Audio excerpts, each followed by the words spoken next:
it.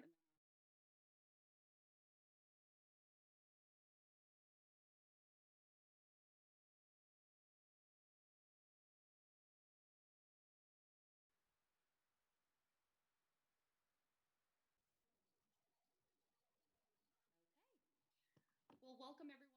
I'm State Representative Jillian Gilchrest, and I am so pleased to be joining the West Hartford Chamber of Commerce and the Hartford Town Department of Economic Development.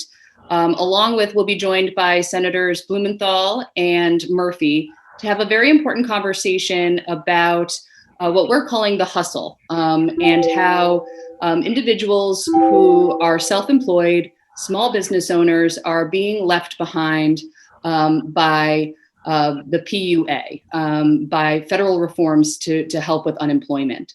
And so I want to thank all of our participants who will be speaking today. We have Chris Conway with the West Hartford Chamber of Commerce, Kristen Gorski with the Town of West Hartford, Jackie Harris Stone, who is an impacted citizen, Bonita Weissman, an impacted citizen, as well as Wendy Nielsen.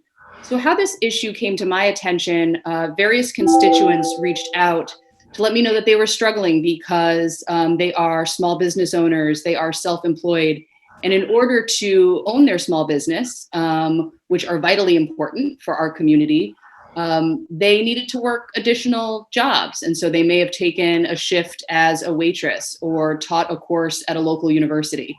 And so when they applied for unemployment, because they had a W-2 through those jobs, they received state unemployment, but only in very small amounts based on that part-time job that they had. And so then they were cut out of receiving federal unemployment for being self-employed. And so my office worked with Kristen Gorski over at the West Hartford Department of Economic Development.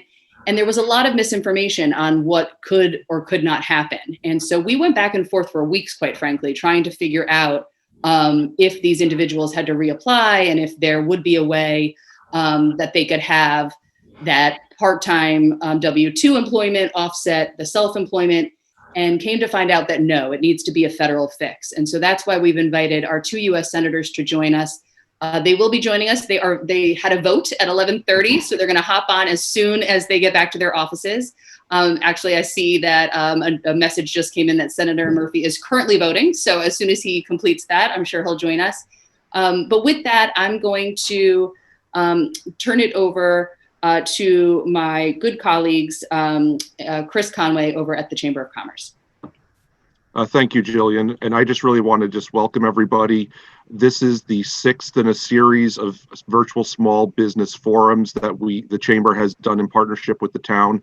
And, you know, one of our jobs and goals is to get access to the people that can get the answers that our business community needs.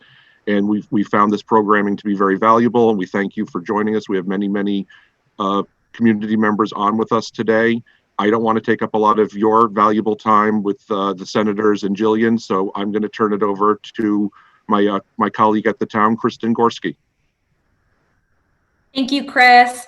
I also just wanted to make a very few remarks here, but I really appreciate how responsive all of our colleagues have been up at the state, as well as our federal senators. And I think that it's been really valuable for us to work so closely with our business community throughout this really challenging and difficult time. And the chamber staff, as well as myself, have heard so many stories that have impacted a lot of our business owners. And so knowing that we have these really great and strong resources through our state representatives as well as our senators has been really valuable. I am very interested to hear the perspectives as well as stories from our panelists today. I have been working with Bonita Weissman, so I'm quite aware of what she has going on, but very interested to hear additional perspective and feedback. And then very excited to be able to be joined with Senator Murphy as well as Senator Blumenthal. So thank you very much to everybody who was able to attend today. Without further ado, I will turn it back over to Jillian Gilchrest. Great, thank you, Kristen. And I would love to jump right into it. So we have asked three individuals who have been impacted by this issue to share their experience.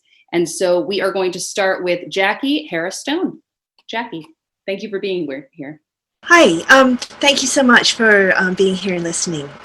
So I am a performing musician and a music teacher.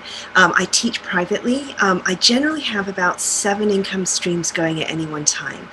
Some of those can be up to 20 people in them, for example, my private lessons or my gigs. A lot of times one of those is a church. Churches are also in the same boat. They do not pay into unemployment, and so we as employees do not get unemployment. We're lumped in with PUA. I lost a large amount of my income due to the pandemic. All of a sudden, all my performing work was gone and is gone in the foreseeable future. It's estimated that we may not get back to normal until 2022 as musicians. We'll be the last on board, and this is why this is especially had an impact to us, that we can't go through standard PUA proceeds. If, like most of us, we have 1 or 2 small jobs that are W-2 based, standard W-2 based. I figured out that the lost income from mid-March through fall, when I was being optimistic about getting back there, was about 50% of my earned income from the previous year. As a small business owner, it's not just lost income, the bills still coming in. So that would account for over 50% of what I had expected to earn this year. So I applied for unemployment. Connecticut has partial unemployment, so you are able, if your income level drops significantly, to have some to bring you back up again. So I sat down and calculated, and if all my income was included, I would have received a weekly benefit of $570. Instead, I had one job that I had worked for less than a full work week in the previous year that dropped down to a benefit of $57. Because I still have some employment coming in, if I earn more than $75 in a week, I lose that entire opportunity, and with it, the additional $600 that many people get or had gotten per week when they were in unemployment. So basically, when I go every week to recertify, it turns out that I am not eligible for unemployment, and week after week I'm told I'm not eligible. Well, this is where the PUA comes in. The PUA is designed to catch those people who are not traditionally employed and allow them to apply for unemployment. The PUA was pointed out to me by Union Rep, is so broadly written that in fact you do not need to not qualify to be rejected from unemployment insurance in order to receive it. Now, this is an interpretation, but I do believe that it's looking at the law myself, that is correct. Connecticut is putting in a requirement that doesn't actually need to be there. So the fix could be as simple as clarification by the clarification on the laws, because it is not clear that that's needed to be done, but Connecticut is doing it anyway. So what happens in effect is that I lose my chance at unemployment. I can't apply for PUA. So what this turns out to be is the law was never designed to work this way. The law was never designed to have, if you were fully employed in a normal W-2 job, you get your benefits, you're good. If you're fully employed in alternate employment, for example, self-employment or church employment, you get your benefits, it's good. If you are partially employed in a typical W-2 and you're mostly employed by self-employment or church employment, the law wasn't designed to say, I'm sorry, you're out of luck. But that's what's happening. I'm not able to receive. If you're lucky, you receive a small amount. If you're unlucky like me, you receive nothing. And as I mentioned before, the economic impact on musicians especially and other small business owners is going to be much more far-reaching than we could imagine, because it's going to take us a lot longer. We've still got expenses coming in that normally employees don't. So I would implore Senators Murphy and Blumenthal to see what you can do about fixing it, so this loophole that wasn't intended to be here, that's cutting so many out of us out of our benefits that we've paid our unemployment taxes for, we've paid our taxes for, can be shut, and we could actually get the benefits that we've paid into. Thank you. Great. Thank you so much, Jackie. And yes, as you're explaining, your industry in particular has been hard hit, and to hear that you're being told it won't fully come back till 2022, we need this fixed for a variety of reasons, but that's just a really impactful one. So now I'm going to turn it over to Bonita Weissman to share her experience. Great. Thank you so much. I'm really happy to be here today because not only for myself, but I feel that I can be a voice for countless number of people who have been affected by this in Connecticut. And, this is a national thing. In my situation, different than Jackie's, but actually first I want to thank two individuals who put Facebook pages together so that the people, those of us who are affected in this crazy manner, have a support. There are two Facebook pages. One is Connecticut Self-Employed and Now Unemployed COVID-19, and the other is Connecticut Unemployed Benefits Info, closed on Saturdays. Now, I have to tell you, getting on these sites and going through this horrendous journey since I tried to apply for benefits on April 8th has been an amazing support. It's also been very eye-opening. I consider myself, well, let's backtrack. Okay. I say those addresses, so if people are listening and they want support, get on those Facebook pages. It's informational, and it's also camaraderie and community. I own West Hartford Massage Therapy. I have owned West Hartford Massage Therapy in the center for 30 years. I have been a mainstay in West Hartford. I was incredibly active in the West Hartford Chamber way back. Most of you guys are so young on this panel, you probably don't know these people, but Linda French, who used to run the chamber, and the people I rubbed shoulders with at that time at all the after hours events were people like Rob Rolfson, Ron Van Winkle, Bruce Feldman, Jonathan Harris, Rob Bouvier. I mean, the people who were running the town. That is how long I've been sustaining my practice, which I love. I love the work I do, and I love my clients. And I'm really sad to say, and I'm announcing this publicly right now, that I made a decision last week to close down my business. Now, part of that decision has to do with COVID-19. And in these 4 months, while I've been actively fighting for figuring out what's going on with my Department of Labor issues, I've been also researching what's happening with COVID and what the practice of hands-on, if that's contraindicated or indicated for people, if it's okay with the uncertainty. So anyway, for lots of reasons, including my advanced age of 66, I decided I need to close up my practice, but some had to do with the financial. I applied for unemployment for the first time in my life on April 8th. I got notification about 10 days later, which was amazing because they were saying it would take 5 weeks, that I was receiving, after taxes, $19 a week unemployment. Now, that was because, like Jackie and like Wendy, there are a bunch of performing artists here. I'm also a professional dancer. I do not earn my living as a dancer. I perform still, but no one pays me. Anyway, the point is, I teach one class a week, one semester a year, which I've been teaching forever since there was a dance major at the University of Hartford in the Hart School. So that's what they based my monetary determination on. I earn $1,185 before taxes. teaching that course. I actually lose money teaching that course. It takes me 3 hours out of the chunk of my day. But to me, I love dance. I have gifts to teach.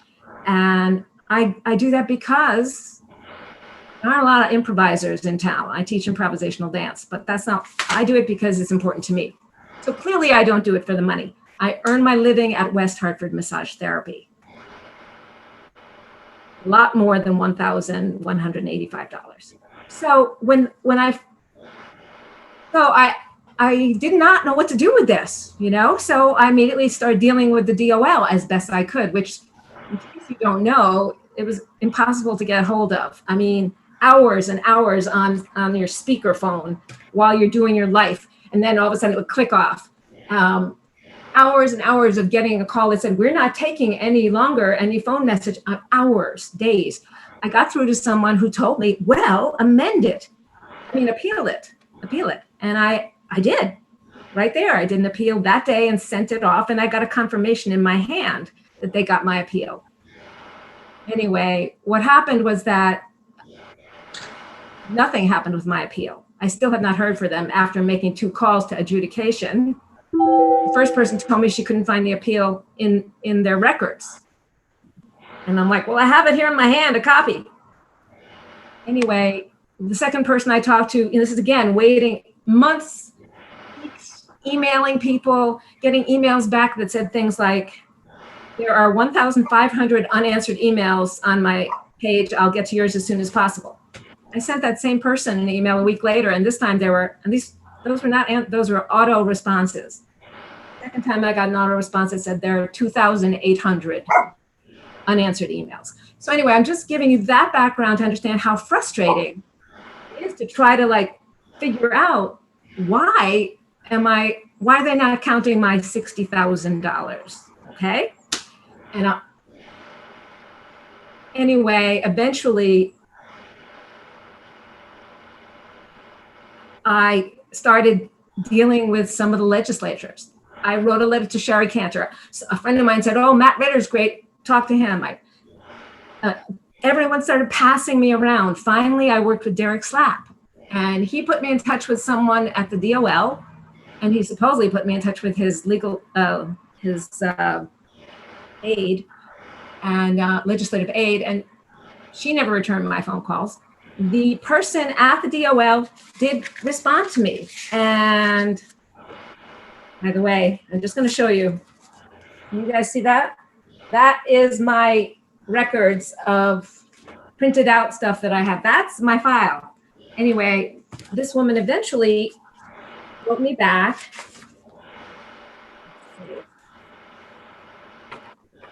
Mrs. Weissman, I'm sorry to inform you that any eligibility for standard unemployment, including your adjunct teaching, does render a claimant ineligible for the Federal Self-Employed Program, PUA.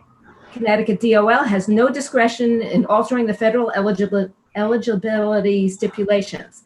However, since you are receiving weekly benefits from state unemployment, $19, even a low rate, you should be receiving FPUC. Please provide your DOB, date of birth, or your SSN so I can have a colleague look up your account. So of course I gave her that information. Did I ever hear back from her? No. Emailed back twice? No, never heard back from her. But at least at that point, I understood that it wasn't just something funky with my account, it was a federal issue. That was in the end of May. So I've been dealing with this since, April 17th. And it's very frustrating, and as you can tell. So I do thank Derek Slapp for at least putting me in touch with someone who gave me an answer. And then I could begin to work with some of the other legislators and get some help. It's been incredibly frustrating. And, when you don't want to have to leave your business, because this is just a very heartbreaking thing for me. I can't earn my living as a dancer. That's not something, that's happening for me at this time of life. I used to be a professor at Connecticut College. I taught at Wesley and at Trinity, but teaching one class here or there is not going to do it. anyway, what I would like to say, oh yeah, I got advice from different kinds of frustration. I contacted Susan Raff at WFSB Channel 3. I contacted the I team at WFSB Channel 3 or 4 times. Never heard back from the news stations. I called employee advocacy groups. People were just picking up the ball and then dropping it. And that's really hard. Kristen Gorski, you're the only person I managed to talk to in person. And that means an awful lot to those of us who are struggling and can't get things worked out. No one else I gave everyone else my phone number. No one else was willing to talk to me. And Jillian, thank you so much for taking up this cause. And Chris, thank you for getting me in touch with Kristen Gorski. But anyway, what I want to say before I close is what it feels like to me. I don't have any answers, but what it feels like to me is that there needs to be communication between the state of Connecticut's organizations. It does not feel like the Department of Labor is talking to the Department of Economic and Community Development. It doesn't feel like the DECD is talking to the SBA. It doesn't feel like the SBA is talking to the DOL. It feels like everyone is working in some sort of isolated bubble and unwilling to look at each other's stuff or work cohesively I don't know when the officials understood about this W-2 issue. I know I was putting it out there to everyone I could, but just a citizen knowing this issue, knowing that, on the Facebook pages, there are people, for instance, a wedding photographer. Of course, he can't work right now. He can't get his unemployment because in 2019, he coached soccer 4 times. So 4 times, see, count that, that's 5. He coached soccer and he takes in just a teeny amount of money, like my 19. A salon owner, she can't be given money on her salon because she bartends 1 night a week. This is just inappropriate. And no one seems to be picking up the ball and doing anything with it.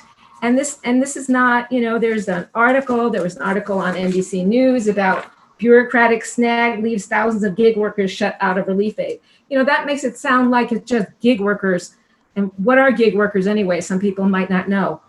I'm different than Jackie's story. I make all my money, essentially, except for that $1,185 at a very respected, much loved career. And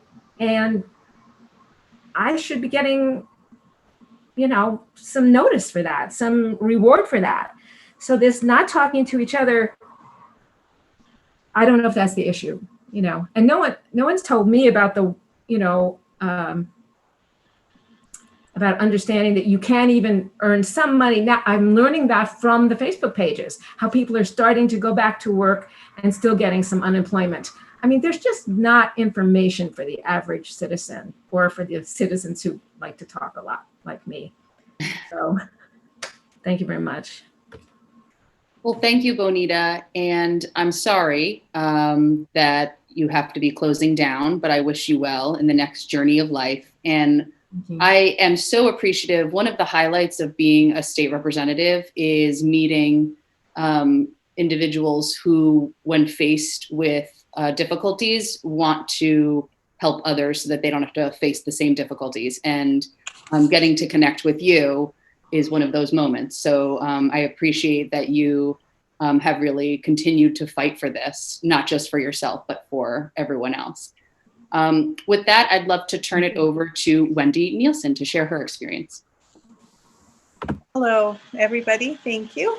I wasn't too prepared for this meeting, but yeah, I've been through an adventure with this too, let me tell you. I'm a ballroom dance teacher. I've been doing this for about 38, 39 years. And I did used to work at studios, and I went on my own completely about 10 years ago. So I'm very self-employed. I have about 7 different jobs, and one of them happens to be at a community center that pays me as a W-2 employee. So I went through the same thing with that. I remember going to work on Friday the 13th at one of my jobs. I have a big class of people, and the guy came out and he said, "We're shutting down. This is your last day." Bam. So, and everything shut down that day. After a while, a lot of the dance studios went out of business where I rented space from. And at first I panicked. I thought I have to get a different job. So I was looking for jobs, and then I found out through this Facebook page that, wow, you could get unemployment. So I didn't even think about that. But when I filed, I didn't put down my job that I was still getting paid for, because the job I'm still getting paid for the W-2 job, whether I worked or not. But I felt like I had to keep teaching these people. So I Zoomed 3 classes online for those people that were still paying me it was a Newington Community Center. And so I thought, wow, that would be great, because, this is my income is way down. Luckily, I have some savings, I could live off of that. I also have a daughter in college who I told her she could go to a nice, private college for 2 years. I would try and pay for it. So now I'm having trouble paying for that. So when I applied for unemployment, what they did was they took it out of that job who's already paying me. So now I have to pay that back. And it was $33 a week. So I'm like, wow, $33 a week. That helps. So yeah, I went through this whole big long thing. I remember calling the Department of Labor every day, and I'm not exaggerating. I would be on the phone for like 10 hours a day, trying to call and then hang up. Call, no one answers. Call, no one. And it was to the point where you get a little nutty, So the people on the Facebook page, we finally figured out what was going on, that we couldn't collect if we had any kind of a W-2 job whatsoever. There was no way. So that's what happened to me. And this has been a long road. Little by little, I'm getting jobs trickling in, but it's not enough to live on. I'm teaching that other job in Newington in person now. And, they're paying me the same rate, which is great, but I only have a couple people in class with masks in a hot gym. So life is really hard right now. It's really hard to make a living. But I've decided, it's been such a long time since this started, that I'm starting to look for another job. And after it, I'm 62 years old, and I'm thinking I got to change careers. I've been applying for jobs. And it's just fun. I realized halfway through applying for jobs, I have to change my resume so people can't tell how old I am, because who's going to hire me, And as far as work experience, I've been a ballroom dance professional since I was 22 years old, and I'm 62 now. So, I don't have a lot of experience doing other things. I mean, I think I have a lot to offer, because I have, sales experience and all kinds of other things that go along with running your own business. But that's where I'm at right now. I'm thinking I need to change careers, although my students, of which I have hundreds, are pushing me to keep going. But most of them are not ready to come back. They're scared, So, and it's hard teaching people with a mask and not being able to touch them. And let me tell you, it's really developed my communication skills, because I have to explain things without touching people. I usually, literally put them in their positions and show them how it feels and stuff like that. So that's the boat I'm in. I've given up on, I've also been on a lot of forums and talks, and our state representative here, I live in Farmington, Mike D'Amico, actually called me on the phone several times. He was really nice, but there's nothing that he can do. There's nothing anybody can do. So I can't fight something that we can't change. So I pretty much gave up on it. And also now that pandemic unemployment is coming to an end. So I think it's time to get a different job or work for Amazon or something. I don't know. Find something else out to do. And I at first I was so aggravated because I felt like, wow, if I didn't have this W-2 job, I could keep teaching online and get unemployment like a lot of my other friends were doing. They were like, they're fine. They're collecting whatever, $800 a week or whatever it is. But I'm not bitter anymore. I figure, well, they were lucky and I was unlucky. But, I was just upset that I was getting punished for actually working. Like you work more, you get paid less. The more you work, the less you get paid, kind of thing. But, what are you going to do? You have to accept it. So, and at this point, it would be great if somebody could help out, but I really don't know if that's possible. So this is my last ditch effort. I also got, I applied for a PPP loan, which I got, but I'm going to have to pay about a third of it back. It wasn't a big chunk of money. I'm going to have to pay a part of that back because I don't have any, operating expenses really. I rent space, but I only rent space if I'm teaching. So I don't have employees or anything like that. So that's where I am. Well, thank you, Wendy. Thank you so much for being here and sharing your story. One of the reasons I became a state representative is because when there's an issue that doesn't make sense, I refuse to just accept, oop, that's the way it is. So that is why I'm so happy. We are joined. I see that Senator Blumenthal has been able to join us, and I believe Senator Murphy is on his way. Just to give a quick recap for you, Senator, we've heard from 3 amazing women who have similar yet different experiences. So 2 of them have worked about 7 jobs at the same time because that's what they do to bring in their income. And then we've heard from Bonita, who primarily has one source of income, but teaches a course 1 semester a year. And because of the way the PUA was written, or that's my understanding, but I want to hear from you, they're only eligible for unemployment through the positions where they have a W-2. And so our first presenter, Jackie, is getting a mere $57 a week.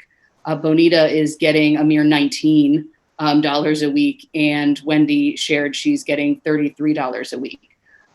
Bonita also let us know that there are 2 amazing Facebook groups where there are hundreds of people sharing similar stories of struggle. And she shared 2 examples, which I just think are so telling. One of us, an individual who's a wedding photographer, a gentleman, and he only coaches, he coached 4 times in the last year. And so he is ineligible based on his self-employment as a wedding photographer. And then a salon owner who bartends and again, can only receive the unemployment for that bartending. So we're coming to you to hear your thoughts and to see if there's any way. And of course, if there's anything I can do at the state level, I am your partner, but we wanted to hear from you. And so thank you for being here. Thank you very much. I really want to thank Representative Gilchrest for having me and Senator Murphy in this very, very important discussion. I want to thank Wendy, Bonita, and Jackie for sharing their stories. In fact, I've been keeping track through my staff of what they have been saying, and I just got a summary put before me, and I know of your stories and of the profound hardship and hard work that you're going through. We just finished votes, and I apologize for joining late, but the phenomenon you're describing, this gap in our present system, is so profoundly disturbing to me. The difficulties faced by self-employed workers who also make supplemental income through other means of employment. These individuals should not have to settle for the meager benefits through regular state unemployment when the lion's share of their income comes from their self-employed businesses. And to hear your story is really heartbreaking for me. And I have been determined to change the system, to improve it. Unfortunately, the proposal made last night, the so-called Heal It Act from the Republicans, does nothing about it. But we're going to be fighting to change it over the next couple of weeks as we go into negotiations with the Republicans As you probably know, the Republican proposal is draconian in its cuts to the additional $600. It would go to $200 under their proposal, and then 70% of income when the state unemployment systems are able to restructure the system so as to work. You'll recall how very excruciatingly difficult, time-consuming, costly the initial changes were. I can't tell you how many people spoke to me about how difficult it was for them to access this system under the initial $600. And we're going to go through the same kind of traumatic and costly system again if the Republicans' proposal is adopted. But we are going to fight it, trying to keep the present system intact. In fact, I am a co-sponsor with a number of my colleagues of a measure that would simply extend the current $600 until we fall below certain levels of unemployment. In other words, below 11%, and then there would be graduate cuts. These graduated cuts or phased-in cuts would be according to the drop in unemployment, which is a rational way to do it, rather than simply draconian cuts as the Republican Heal It Act would do. I've joined colleagues in introducing the American Workforce Rescue Act, and it would guarantee that $600 for Connecticut, but also for the rest of the country, which I think is important, not just to those families putting food on the table and providing clothing for their children, but also for our economy. We're not going to have recovery. We're not going to reopen our economy, so to speak, unless the consumers of this country are empowered and enabled to have purchasing power. And so it really is to all of our benefit to guarantee those basic requirements of $600. And again, dealing with self-employed who have supplemental income has to be a priority. Let me just sort of finish this part of my comments by saying that the Republican proposal falls short of the HEROES Act, which was passed by the House of Representatives in a number of other ways. First of all, there's no real state for aid for state and local governments. The HEROES Act has about $1 trillion. There's no real aid for hospitals. There was about $100 billion in the HEROES Act. The amount of money for testing is way below what it should be. We all know testing delays plague Connecticut as well as other states. In Connecticut, it's 6 to 10 days, which makes the test far less useful than it should be. We need more supplies and swabs and antigens to use in those tests. And we are not going to reopen our economy until we have effective testing. The amount of money for vaccines and therapeutics development is, again, less than it should be. The Republican proposal of $1 trillion is way less than the $3 trillion in the HEROES Act. And there is a lack of the HEROES Fund, hazardous duty pay for our frontline workers, police, firefighters, first responders, grocery and postal workers, all of the frontline workers who have been reporting for duty on the job during this very difficult period. I've been a leading advocate of the HEROES Fund. There are a number of other ways that this Republican proposal falls way short of what it should be, and in fact offers additional special interest benefits that are of no real use in reopening our economy. So suffice it to say, $600 unemployment insurance is going to be our goal. We're going to fight for it. The American Workforce Rescue Act provides a way to reduce that $600 when the unemployment rate justifies it, when it goes below 11%. But these kinds of cuts and the failure to address the kinds of gaps that you've been hearing about this morning makes this measure unacceptable to me, and I think most of my Democratic colleagues, and even some of my Republican colleagues. The Republican caucus is deeply divided They have yet to get their act together, even internally. They have yet to present a united front. And that's going to be a challenge for them going forward. And let me say finally, the blanket shield of immunity that Majority Leader McConnell is offering to employers and to others, in effect, giving them a 5-year pass on any accountability, diminishes their incentive to provide personal protective equipment and other essential protection for their workers. They have nothing to fear if they are providing that kind of reasonable protection. If they're doing what a reasonable employer should do, they have nothing to fear from this supposed hobgoblin, a mythical threat of lawsuits that Senator McConnell has manufactured. We have seen no massive threat of lawsuits come to reality. And I think that I, for one, want to protect the opportunity for people to vindicate their rights, keep the courthouses open, not block the courthouse door to litigants who are genuinely harmed if employers or others fail to provide these protections.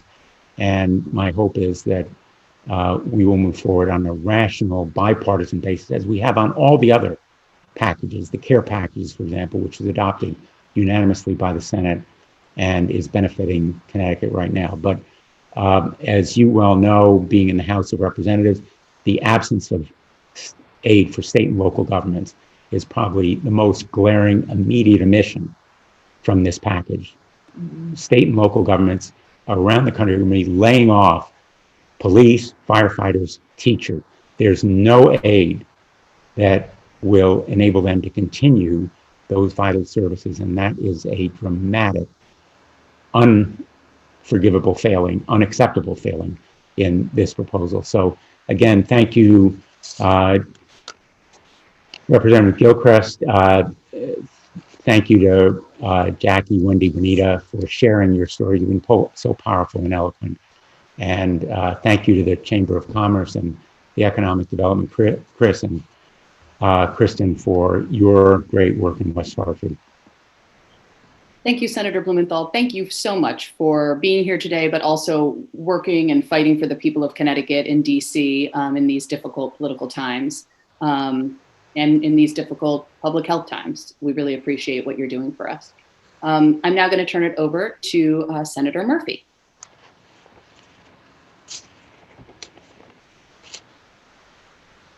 Hey, everybody. Sorry, my camera here got screwed up. There we go.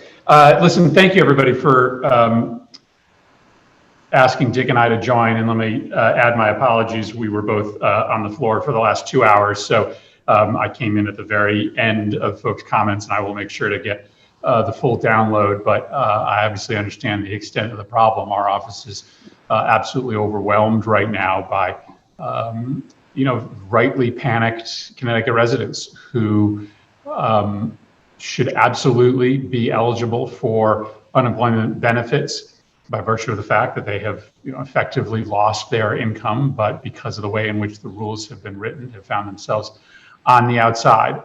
And so I frankly would be pretty brief because Dick, I think, covered the political and policy landscape pretty well with respect to where we are today. It's just stunning to both of us that this administration and the Republicans in the Senate would believe that the right response to a pandemic that is raging out of control, 16% unemployment, is to cut unemployment benefits by $1,600 a month. What has been sort of holding our economy together is not just those benefits, but consumer spending that has remained fairly active throughout the pandemic because of the benefits. The economy just falls apart if we see this kind of cut. But what we had hoped was that in the wake of the CARES Act, we would watch carefully what was working and what wasn't and make adjustments. And as you mentioned, for mixed earners, folks that have some combination of independent income and W-2 income, and also for some that are making predominantly or exclusively non-W-2 income. They've been left on the outside here. Now, Adam Schiff, a good friend of mine, has a proposal in the House that I think some version of it should be included in this legislation that would seek to solve this problem. But as Dick mentioned, I hate to tell you, but we are involved in a very different conversation right now in the Senate. We're not involved in a conversation about building upon the CARES Act, maintaining the level of support and fixing the problems. We are just trying to hold on to what we have. All of this is going to happen in the next 7 to 14 days. Republicans just introduced their version of this bill last night. Negotiations are literally happening as we speak. And I will get a full download of everybody's stories today. Hilda Santiago, who sort of heads up unemployment casework in my office. Chandra also does a lot of work. Many of you might know her.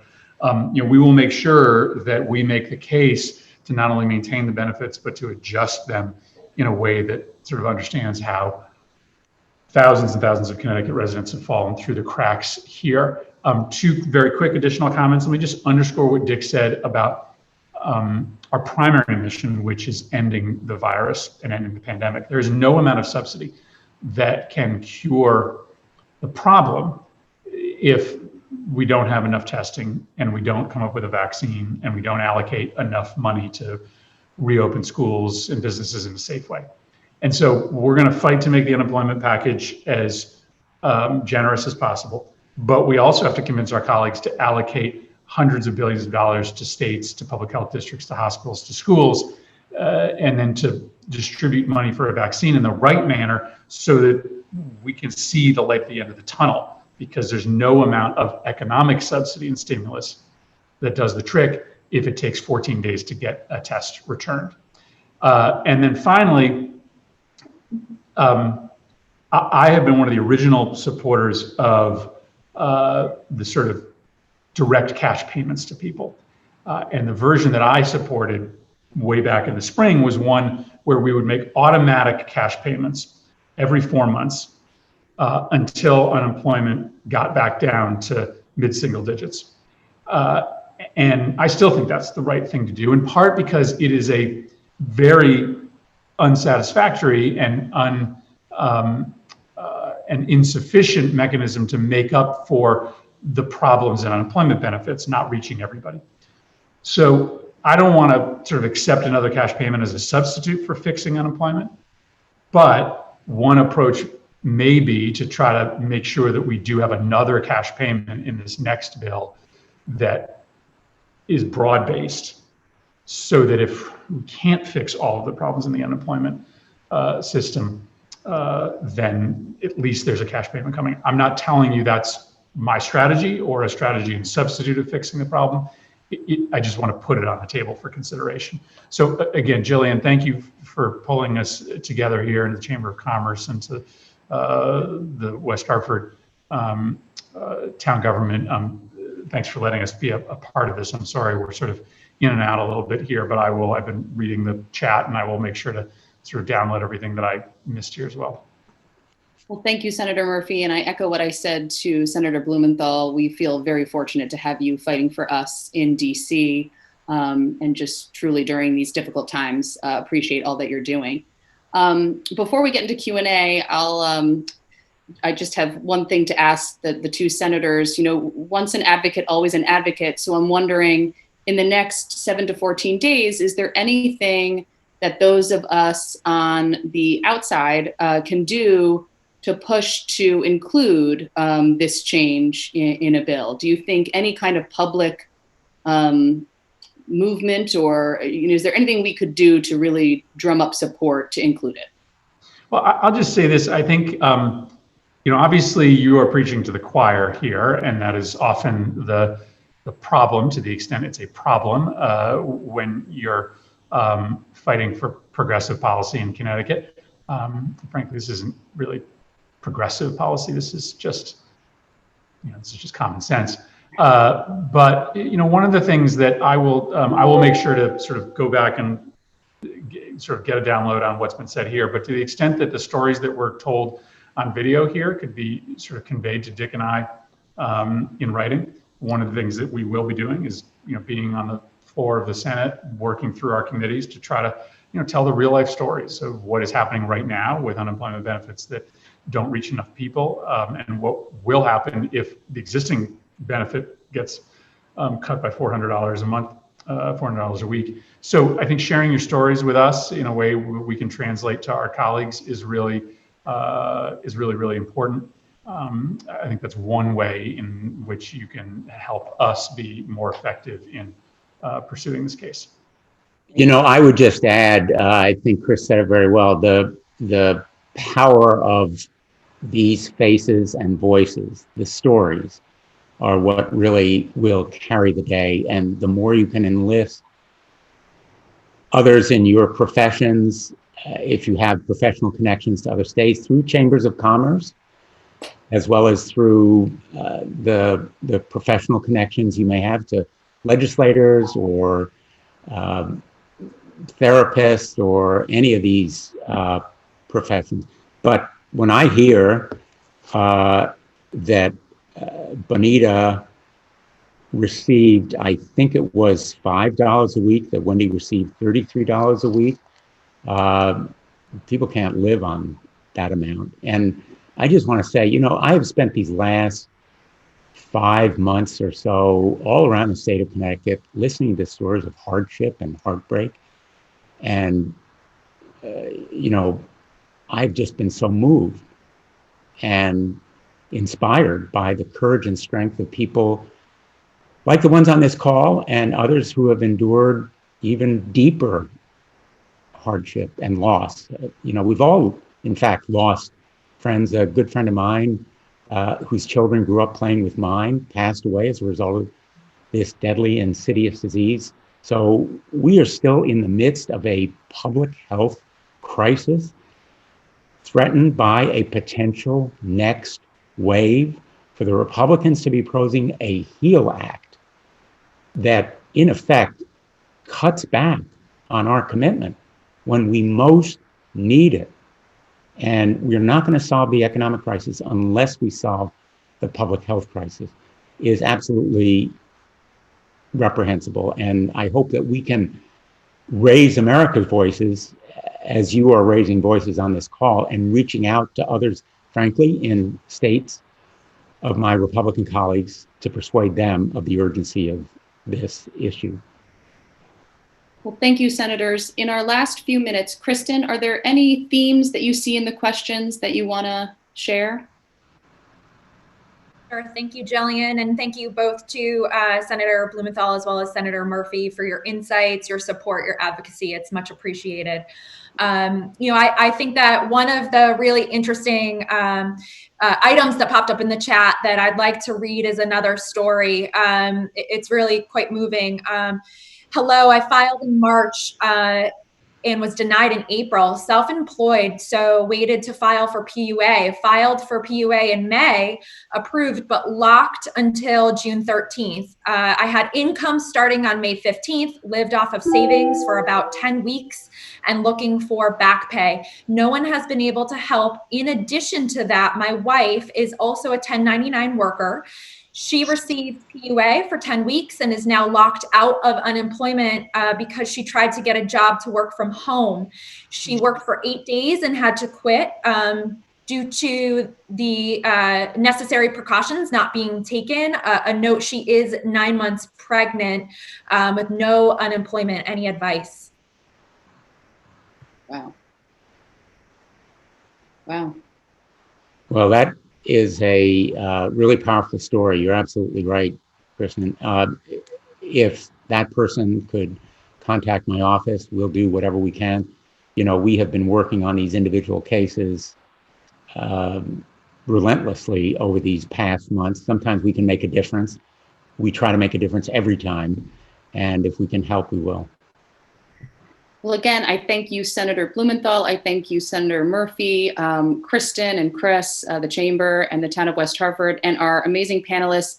My next steps will be to circle back with Jackie, Bonita, and Wendy and see how I can help you to get these stories shared with our senators. I'm also thinking with all the talent that there is with all of you who are self-employed, I'm thinking some videos. There could be some really great things to really get the stories shared. So I thank everyone who joined us. Chris, do you have any final thoughts before we jump off? Sure. I just want to thank, first of all, you, Jillian, for organizing this, and certainly Senators Blumenthal and Murphy, who all three of you, along with your colleagues, have always been accessible to us, and even more so in the wake of COVID-19. So we do appreciate your accessibility and your responsiveness to the needs of our business community. So thank you very much for that. And I would just like to add, we may not have gotten to every question, so we can forward those to the senators' offices, and to Jillian, you can just send them to either me, which is cconway@whchamber.com, or you can send them to Kristen and we will forward them for you. Chris, if you and Jillian and others could contact my office in Hartford. Rich Keogh has been on this call, and he and my staff there really want to get to work on these cases if you bring them to our attention, and also any questions that we haven't addressed. Very good. Thank you, Senator. Well, thank you, everyone. This was a fantastic conversation, and I hope you have a great rest of your day. Thank you. Thank you. Thank you.